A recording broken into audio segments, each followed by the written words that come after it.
Right, good morning, everyone. Welcome for those of you that have just joined. Everyone's been filtering in over the last minute or two, but I think we'll kick off now. Welcome to today's webinar, joint webinar between Equimedia and Google, titled Clause and Effect, a puntastic title. However, we are going to be talking about some fairly serious pet market opportunities today. All of you here are largely in pet retail space and various other pet retailers. So what we're going to be talking about today really is how you can make the most of the current opportunities in the market. If we go to the next slide, please. So in terms of agenda today, obviously we'll just do a quick intro about who we are, who I am. We've got myself and James and Pael from Google presenting today. So we'll just talk a little bit about our experience and why we're here to talk to you. A little bit about the market. So what's obviously the COVID impact, what that means for the future, a bit about pet owner profiles, pet product purchase behaviors are going to be really important, especially as we head into Christmas and into the new year. And then we'll talk specifically about something close to our heart, which is selling direct to consumer. So obviously during the pandemic, a lot of businesses had to go direct to consumer, distribution channels broke down. So how can you actually get direct to consumer faster in a more agile way? And we'll talk about 5 key considerations around that. We are offering some free services off the back of that to a handful of potential clients. So if anything piques your interest, please do get in touch. We'll then hand off to Pael at Google, and she'll talk through YouTube and audience identification. We may have time for questions. We may not. We'll see how we get on. But we have had some questions submitted already. So if we do have time for those, great. If not, we'll finish off there. So that's what we're going to go through today. So a little bit about Equimedia, if you haven't heard about us before. So we are a full-service digital marketing agency based out of the UK. We operate globally, but we've been around for 20 years now, and we do have a wealth of knowledge in various different verticals. Work with lots of different pet vertical businesses. Vast retail experience working with some of the UK's largest high street retailers, and helps them move to digital adoption and digital growth, which is super important. And one of the things we really focus on is data and insight. Everything we do is based on solid data and solid insight. And part of the free service we'll be offering for a handful of clients off the back of this, for those that would like it, is a bit of data-backed insight that can help boost your direct-to-consumer strategy. We like to work with clients that align with our own values. We're obviously a Google partner, which is why we're here today presenting with a lovely Google team.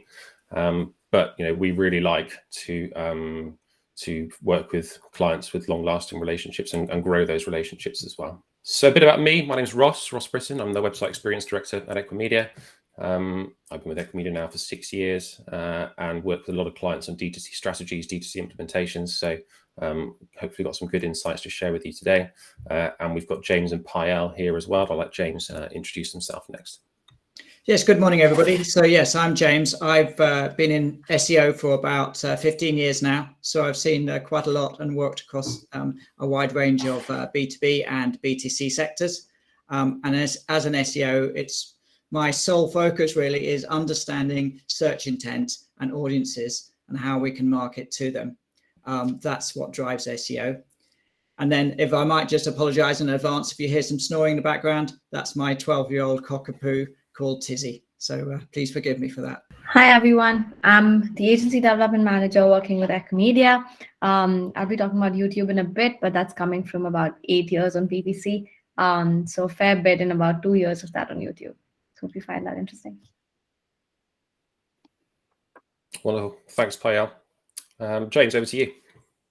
Thanks very much, Ross. So what I'd like to do this morning, next few minutes, is take you through a few slides of research, which is a combination of third-party data and some of our own research. And I'll give you details of the sources as we go through. So if we go on to the next slide, please. Let me start with a bombshell. COVID happened. Individuals and families up and down the country responded to lockdown and working from home by spending the money that they saved on commuting and new clothes and eating out, purchasing new homes, hot tubs, Peloton exercise bikes, and most definitely purchasing new pets. The PFMA reported that 1 in 10 households went out and bought a new pet since the start of COVID. At peak demand for pets, which was in May 2020, pets for homes reported that there were 420 potential buyers for each pet listed on the site. This caused the average price of a puppy to rise from just over £800 to over £1,900. And the PDFA reported that something like 3.2 million households acquired a pet during lockdown. That's something like 11% of all pet owners. So as we go on to the next slide, I want to look at a few trends. So this is data from Google Trends, and we filtered this down to look at pet foods and supplies. If we look at the blue line, we have the 2019 trend. And then you'll see a big change in the red line, which is 2020. So as COVID started in February, we saw a big kick up, something like a 50% growth in searches for pet food and supplies. And this has remained strong throughout 2020, and then the yellow line in 2021. Now, the positive news is this trend looks like it's going to continue next year. There's still going to be strong demand at this new level. But I think it's really interesting just looking at the Q1 in January and February next year. This trend is reporting that we're going to have a lower demand than we had last year, or sorry, this year. Now, I don't know any of our clients that are forecasting or have set budgets for lower demand in January and February than they did this year. So what this means is the marketing is going to have to be redoubled.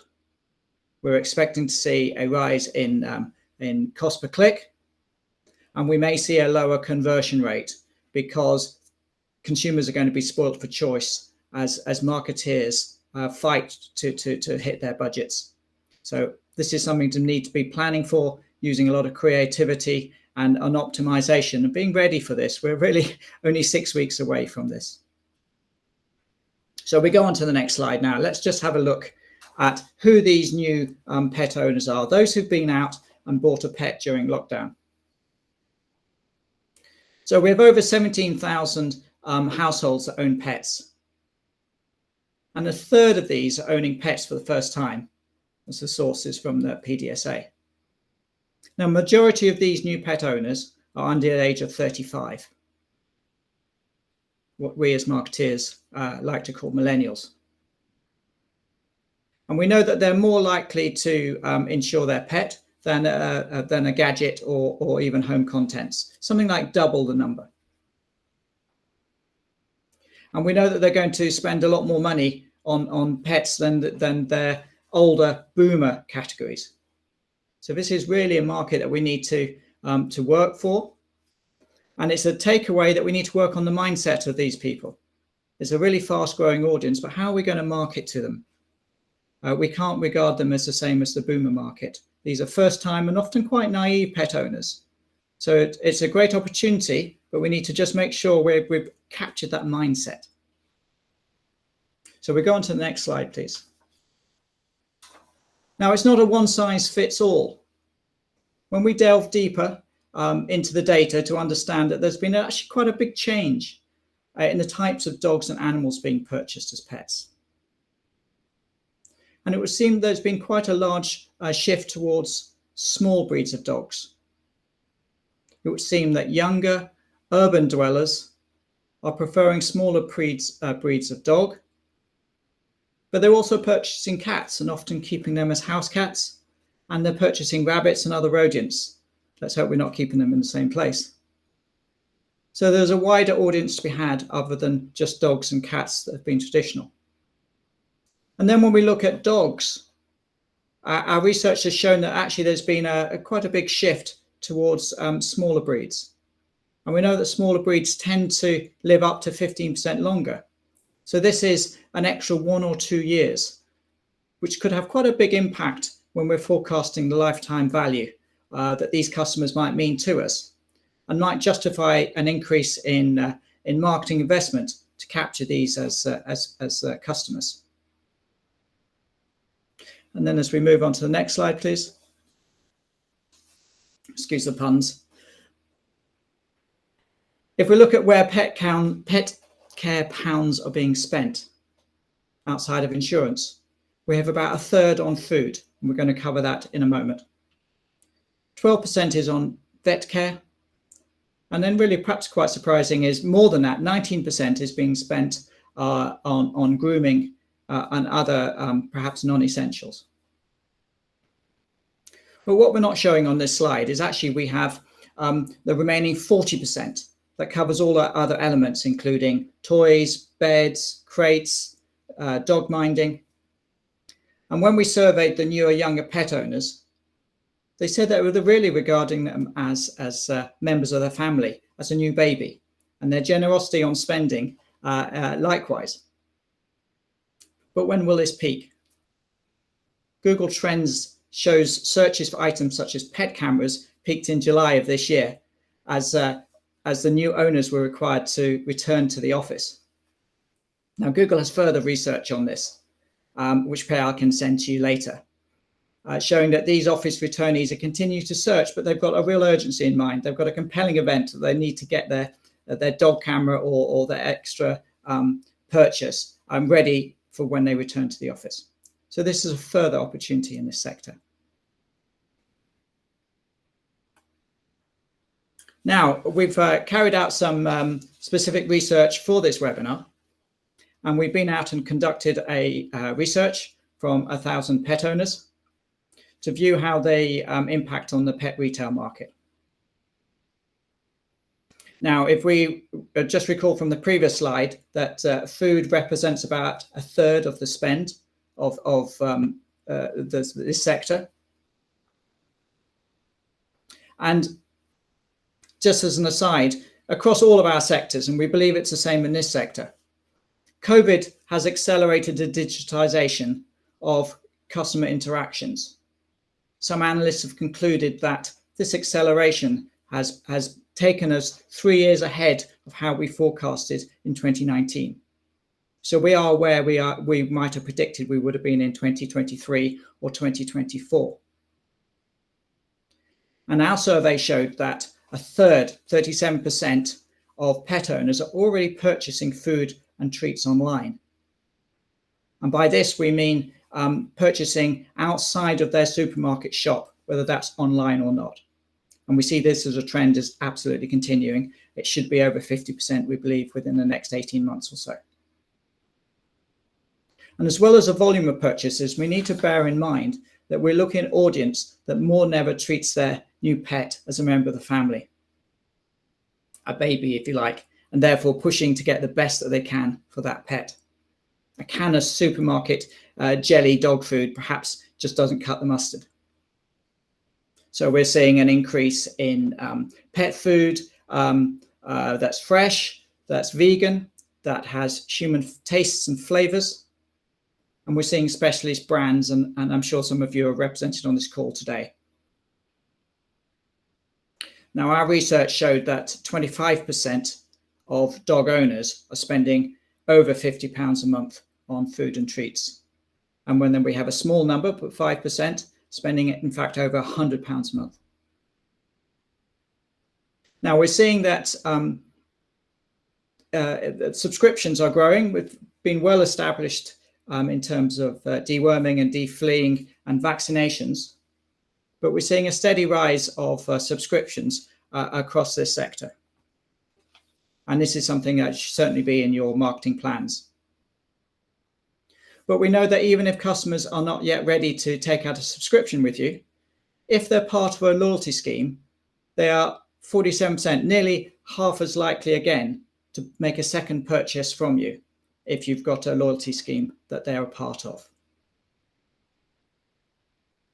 And then I think the final point really is Google has audience research shows that pet owning audiences over-index for bargain hunting. But it's really important that we don't confuse bargain hunting with cheap. We know that searches for the best are overcoming those that are cheap. People want quality, but they also want to think they're getting value for money. So don't overinterpret that, but be ready to allow people to compare your products with others and be able to make the right decision. And then finally, we've talked about millennials, but also think of another customer segment, which is the top end. We have cosmetic brands that are working at the very highest end of cosmetic products. and they're seeing really, really strong growth at the moment. So I would say to you, don't forget to cater for the cost this little object audience. That could be a really valuable return for you with really high margins. So we move on to the summary slide now. I would really leave you with 6 takeaways. 1, we've seen rapid market growth. We've seen a 3-year acceleration of digital touchpoints. 2022 will remain a very strong market, but we're likely to see heightened competition in Q1. So be ready for that. Your focus needs to be on attracting the right audiences for the right products. Millennials seem to be a key focus for everybody at the moment, and quite rightly so. They are regarding their pets as members of the family. They're likely to spend a higher ratio of their disposable income on their pets. And smaller pets are growing fast. Sorry, no pun intended. Their volume of smaller pets are growing fast. And it might worth you revisiting your investment, because you're going to get a longer LTV from these pet owners because these pets live longer.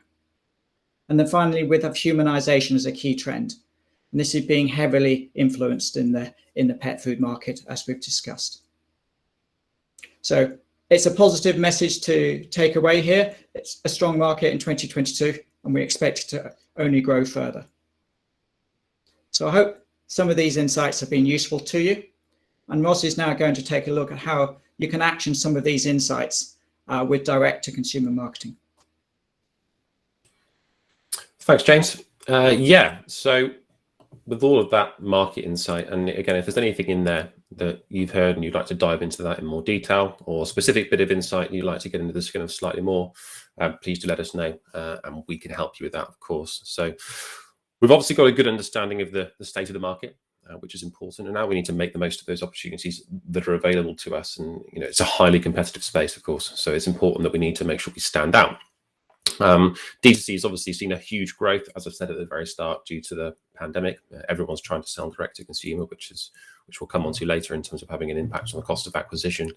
But those behavioral changes mean you can't stagnate anymore, and that's one of the things we've had from specific clients that have got in contact with us, is they now have to go direct to consumer, and it's almost instigated that mindset shift. So if we go on to the next slide, you'll see we've, in the short space of time we've got this morning, pulled together what we think are 5 key considerations, and again with a fantastic title, in terms of the 5 key considerations for going direct to consumer. And these are obviously fairly broad titles, but we'll dive into each of these in slightly more detail. And there is no one-size-fits-all approach for selling D2C. For each retail brand, online store, e-commerce brand, they're all going to be very different in terms of who you're speaking to. And again, based on what James was saying, if you're targeting more premium customers trying to sell premium products, which is that 5% of the market, your approach is going to be very different to somebody else. And you need to make sure you're appearing for people that are in market for that level of value as well.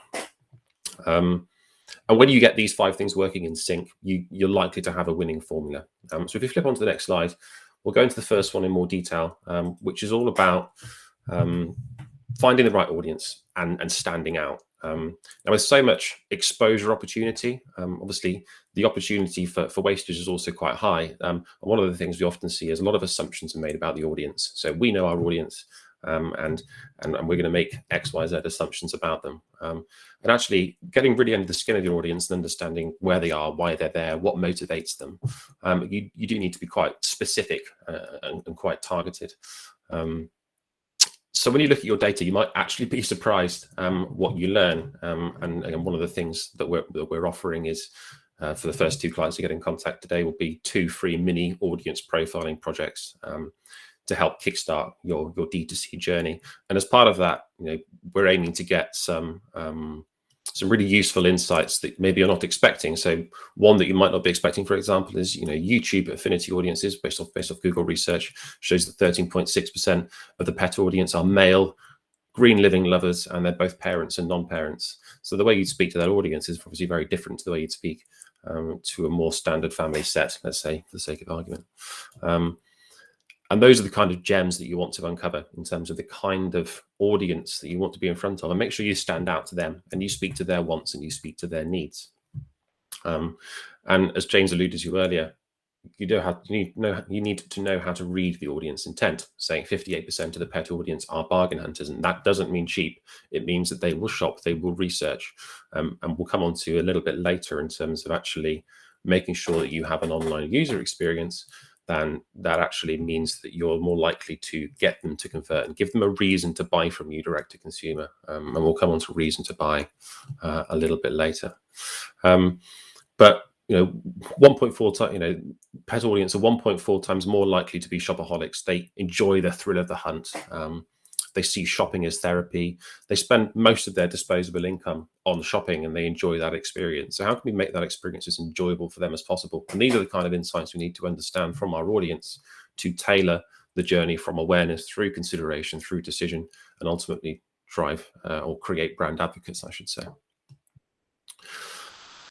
So really understanding and finding that right audience, that is the foundational block of your D2C strategy. Don't overlook it. Don't make assumptions is always one of our key recommendations when we're speaking to clients. As I said, we're doing that. 2 free mini audience profiling audits for those that are interested. But it's really important to stand out. And in the top right-hand corner, you've got a really good example of a way that a brand stands out. And when you get in front of that audience and you've identified them, you've done that detailed work, make sure that you're standing out with really good creative and you're not just being one of the crowd, so to speak. So that's the first consideration. Quite broad. There's quite a lot in there, but it's really a key point around making sure that you're really targeted and you're really in front of that audience and understanding their wants and needs. So if we flick to the next slide, please. So the next one is going to be super important as we move forward, and that is measurement and attribution. So once you have that targeted strategy specific to those audience profiles, you really need to understand your measures of success and failure, which is, of course, kind of digital marketing basics. You need to have your reporting correct so you make good, well-informed business decisions, which again is something we can help with. Attribution in 2022 and beyond is going to be a massive challenge. It is something that can't be overlooked. And obviously, don't forget that look beyond last click attribution. So Google are looking past last click attribution. It's going to be data-driven attribution will become the default in the very near future. And we've actually got a blog on our site called Finding Your Line of Truth in 2022. So if you have a look on our site, you'll see a blog in there around what the future of attribution looks like and how you can get prepared for that now. Something that's well worthwhile investing a few minutes of your time just to have a look at. And if you've got any questions, obviously get in touch. But it's also really important to start planning for your first-party data strategy and how you can leverage your CRM data. So as we know, third-party cookies will be retired at some point in the near future. So have you got a plan for leveraging your first-party data, for leveraging your CRM data? Your CRM data is going to be super important as we move forward. And as part of the attribution challenge, it's really important to understand the value each marketing channel plays throughout the funnel. So I mentioned your basic marketing funnel of awareness, consideration, decision, and then obviously creating advocates and retention. But actually understanding the role each channel plays will help make better informed business decisions. So for example, programmatic display activity will help drive you brand awareness, but it may not drive a lot of direct conversions from that. What you will see from programmatic display is more brand searches. You'll then get more PPC conversions, more conversions through other channels that you're looking to directly drive sales from because you've got that brand awareness. And as we know, you need about 3 to 4 exposures to a new brand before you actually convert and engage with that brand. So understanding the role each channel plays is important. And we've seen that recently with some of our other clients where we've shown that actually YouTube, for example, it was influencing 27% of SEM sales. So it's not a case of looking at a channel and thinking, well, that channel isn't driving anything, so let's switch that off. It's looking at the downstream impact of that. And that's where your single line of truth reporting and your attribution is really important to understand how one exposure affects another conversion. So again, quite a big topic, but something that's going to become super important as we move towards that more first-party data-led attribution strategy and certainly that data-driven attribution strategy. So really interesting, and again, something we can help with. Next slide, please. So you've done all your work, you've found your audience, you've built your ideal channel strategy, you've spent the time understanding your attribution methods and how you're going to attribute data accordingly. You now want to give them a good user experience, which is kind of what my team specializes in, is making sure you've got good user experience and good conversion rates. Don't have that leaky bucket syndrome. So after putting all of that effort in at the start, don't be spending money on advertising and putting it towards a site that doesn't necessarily convert. And we know that small conversion rate improvements can make a big difference. We've had clients where we've driven 30% conversion rate improvements year on year in terms of funnels, in terms of e-commerce conversion, an extra £10,000 a month in terms of actually driving revenue through the shopping funnel. Those are big changes, and for high volume, it can make quite a big difference. And even small conversion rate improvements of say 1% can make a huge difference. And the key thing here, which I alluded to earlier, is that reason to purchase.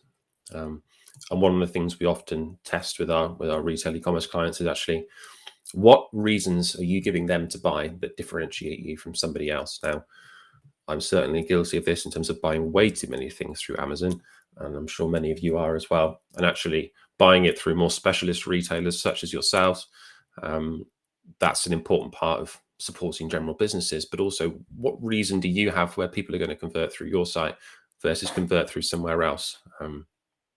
So special offers, are there brand loyalty bonuses? And we're going to come on to brand loyalty and driving higher LTV shortly. But what are the key reasons that you're using to increase conversion there? So we know that extra fast free delivery is really important to everyone. We're going to come on to fulfillment a bit later as well, but there's a certain level of expectation around fulfillment and delivery now. But have a real think. It'll be very different across all of your brands.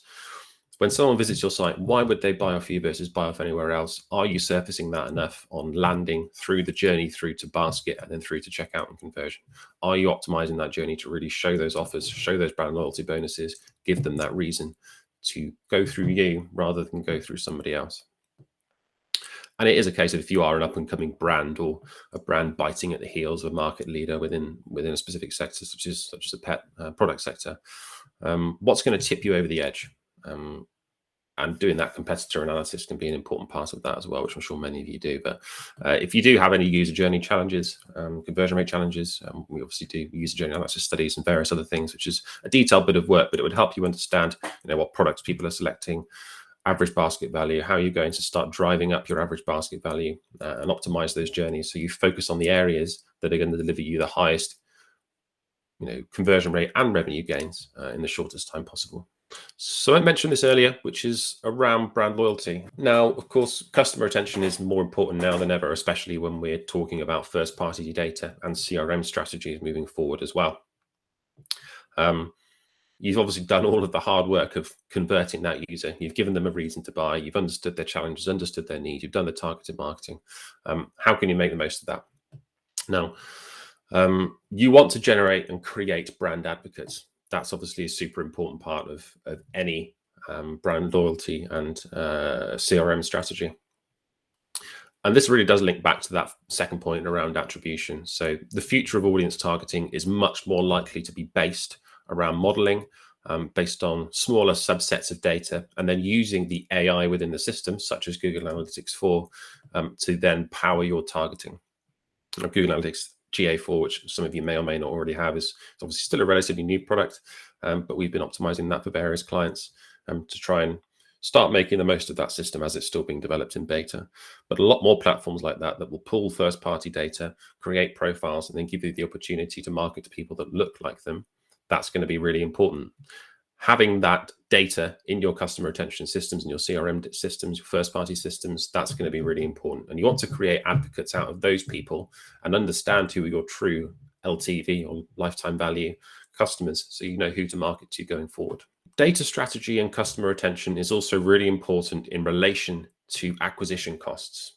And as I alluded to earlier, the shift to D2C has boosted acquisition costs quite significantly in a relatively short space of time. So PPC display and social costs in terms of the same acquisition costs as it was the previous year are up 60% combined in 2021.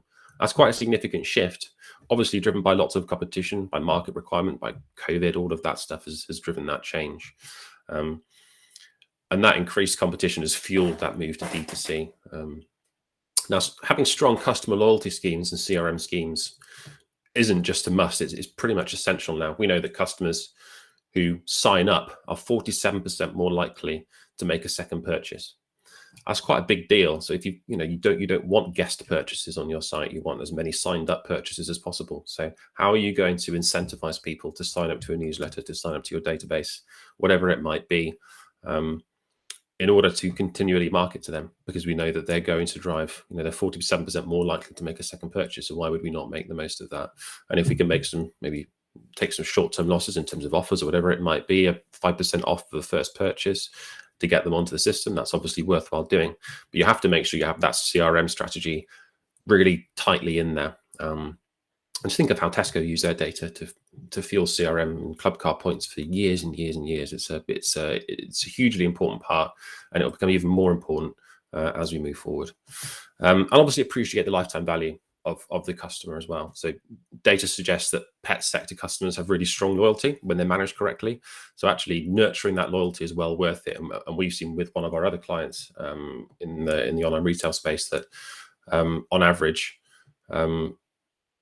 10 times the revenue by the third purchase versus the first purchase. So if you get that first purchase and you nurture that lead, by the time they make the third purchase, they're so bought into the brand, they're going to spend a lot more money. And that really brings into sharp focus when you see a stat like that, 10 times revenue third purchase versus the first, brings into sharp focus the need to really nurture those customers and create that level of brand loyalty. And finally, of the 5 key steps, or 5 key considerations we've got, the final step in any D2C journey, and often one of the most challenging, especially for brands going D2C for the first time, is fulfillment.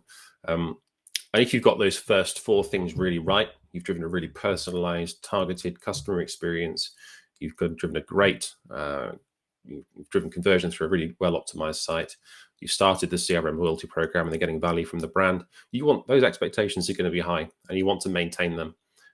So having a really strong fulfillment process is obviously really important. And the second you do that loyalty, that LTV, that repeat custom, is going to keep going. And as soon as you don't meet those expectations, some of that might be lost. So having those foundational blocks in place is very important.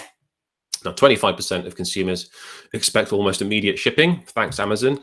And if the product is worth it, we also know people will happily pay a premium to get the product delivered sooner as well. I'm one of those people that I know I'll pay a premium to get it delivered sooner, because often I'm buying things at the last minute. That's more me than I think the market. But 66% will pay a premium to get products sooner. So don't be afraid to offer that solution, especially these days. And another really a point that often gets lost, but we like to make to all of our kind of clients retail clients is try to keep your marketing and logistics as connected as possible. And that's important because you obviously don't want to be spending loads on marketing budget when you don't have the fulfillment capacity to meet those customer expectations. You don't want to be driving loads of sales at a fantastic cost CPA online when you can't actually fulfill them within the time frame that you've agreed. So that means you can ramp up if you do have capacity, or pull back if you don't have the capacity, and keep that marketing and logistics connection together, keep that conversation moving. And that feedback loop we find is a vitally important part of the process. So to summarize, these are the 5 key steps and hopefully you've got some insight out of that. And as I said, if there's anything within that you'd like to focus down on or learn more about, please do get in touch. But these are the key ones we think you should focus on initially, especially if you're just getting into D2C, or if you've maybe got a few bugs at some point in the process that you want to try and iron out. These are all impactful in isolation. Obviously, you do one of these really well, it'll have an impact. Do them all together with a focused effort, and you'll be set up for long-term success, especially as D2C growth becomes more important. And just moving on to the final slide of this section before I hand over to Payal, we have a solution for direct to consumer that we've been working with various clients with over the last couple of years, which has been a really fun experience actually. Despite all the terrible things happening, we've had lots of opportunity from businesses that are looking to diversify and digitally transform, using a buzzword. But we can provide a full service solution to our clients in terms of going direct to consumer for your products. That starts with audience profiling, as you can see on screen right now, right the way through to customer acquisition, on-site design, build, linking it up to fulfillment systems, and creating that full feedback loop. So if there's any part of that you're interested in, have a look at our site, go to a direct-to-consumer solution on the site. And as I mentioned earlier, 2 free mini audience profiling projects for first clients that come to us, really. So if you are interested, if you do want to make a step change, we'd be really delighted to work with you. So please do get in touch. Right, so I'll hand off to Payal now. So Jamie, if you stop sharing, I think Payal is going to share her screen now and walk you through her next slides. Hi, everyone. Hope you're doing really well today. I have some slides to share with you today, but before we dive into those, I hope you can just grab a beverage and really sit back and relax as we talk through what you can possibly do on Google if you're the pet marketer, pet business owner, or pet business owner. I'll just quickly dive into a little bit of my own experience as a pet parent. I'm really excited about what we're talking today because I've been a pet parent to a parrot, a turtle, a cat, a dog for a brief period, and the safest choice of all, which is a fish. And like I discussed with you earlier, in terms of a quick intro, I'm an agency development manager, and I work with Equimedia and the clients to help them really grow and find success on Google platforms. Like the Equimedia team shared with you a little bit earlier, a key theme in this category is that millennials are becoming pet parents, and for most of them, this is the very first pet parenting experience, and it's evident when we look at the increased spending patterns on food, insurance, pet care, toys. It's a booming space, really, and pet parents now are even more invested than they were before, not just financially, but also mentally in terms of how they search on Google platforms and properties and learn how they can engage better with their pets and spend more time with them as they're working from home more. What I hope you take away from today is really a deeper understanding of how to reach these audiences in the moments that matter. And with a pet, there are many moments that matter. And as you think about marketing to such an audience, I would love for you to challenge your thinking, especially going into the new year, and consider how you can think of marketing more cohesively across platforms versus having a siloed upper funnel or lower funnel approach, or just kind of looking at one platform at a time. Quickly jumping on to kind of just showcase to you what the reach of the pet audience is really. It's about 25 million pet lovers on YouTube in the UK alone. That's roughly about a third of the population of the UK. And what this should mean for you as a marketer is that you should feel comfortable knowing that this is a platform that's really ready to scale your campaigns. While this is the reach on YouTube, there's also an interconnectedness to the platform, platforms like search, GDN, Play, Maps, and that really opens up the possibility to be present at every stage of the journey as a marketer. Stepping into 2022, I would just kind of want to help you structure your thinking around, a good long-term strategy to look at. And like I said, we'll try to be more cohesive in the approach here versus being platform-centric as we've been for the longest time. And it's important to understand where growth will come from. And in the coming year, growth will come from a very different set of spaces. We've become a more video-ready generation over the last 2 years than we have been before. So growth is going to come from more places. There's going to be more sight, sound, and motion in marketing overall. So it'll be important to connect intelligently at every stage of the journey. So to structure those thoughts, we look at 4 key elements. The first being showing up at every stage of the buying cycle. The second, looking at what's the best customer. Third, making your marketing campaigns really bid effectively towards your business goal. And I stress on business goal here because I think for the longest time we've been looking at efficiency metrics on different media platforms.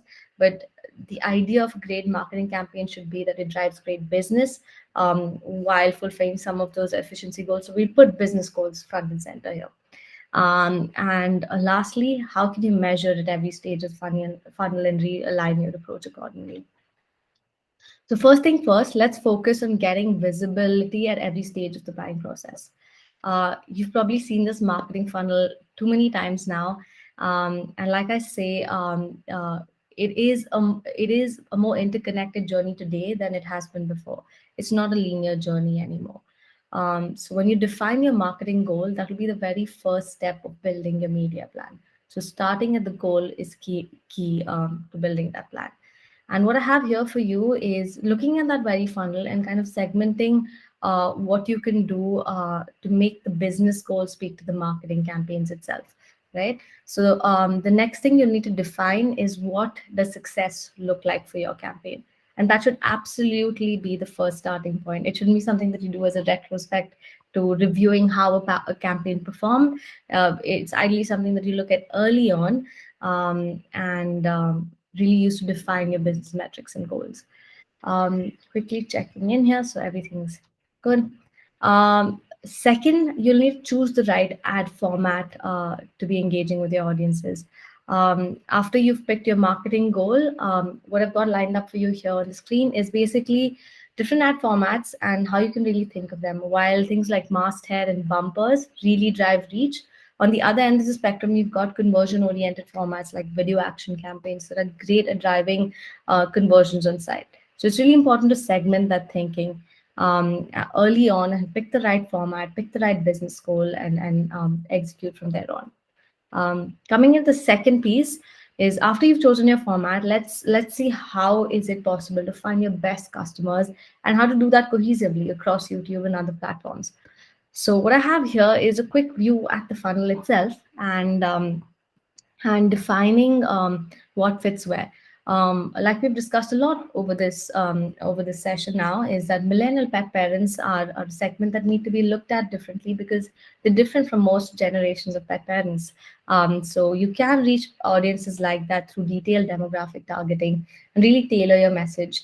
On the other hand, if you're looking to build consideration, live events is a great way to reach pet parents and understand the pet choices that they're going to make very early on, the insurance providers that they choose, the food choices that they make early on. So anyone becoming a pet parent, the first few months, and I think on Google platforms, the 3 months before they become pet parents and 3 months after are going to be key. So you can really look at live events targeting in those scenarios and help reach those audiences with a more targeted message early on.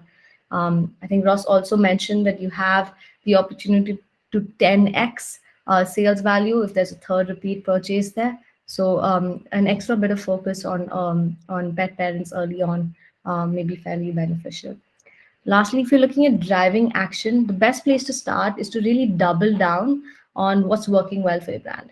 And to take a deeper look at the audience signals and first-party data that you have and really scale that up.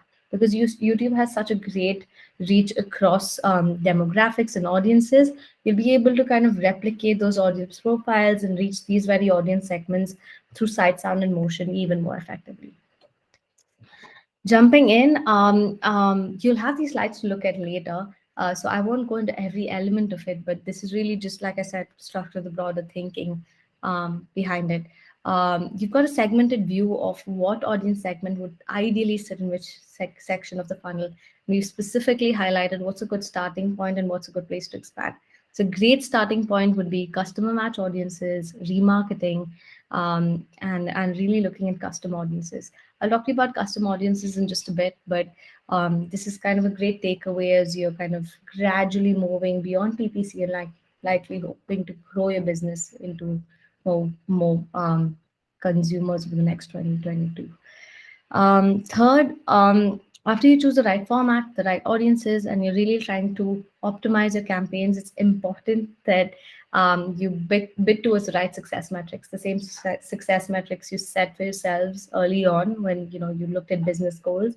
And the good news here is that I think we've got this fairly well worked out for you.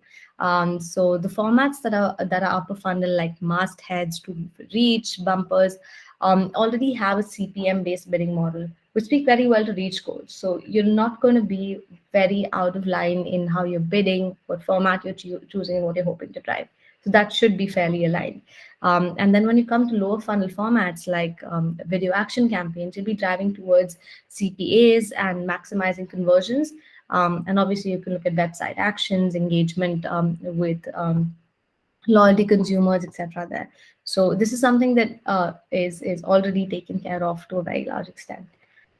And then finally, and I think something that I think we speak about very, very broadly is how do you measure growth at every stage?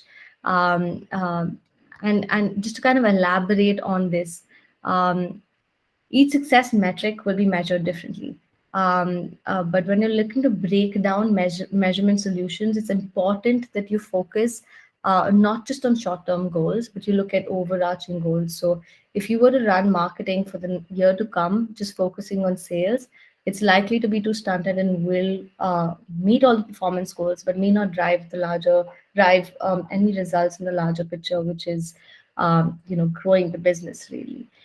So a good balance between these goals is where you would ideally want to place yourselves, where you're getting a fair bit of reach, you're feeding the funnel all the way down and really growing business in the interim versus just focusing on, let's say, a view through rate for a campaign, which might look great, but you don't want to restrict a campaign's reach for that very reason.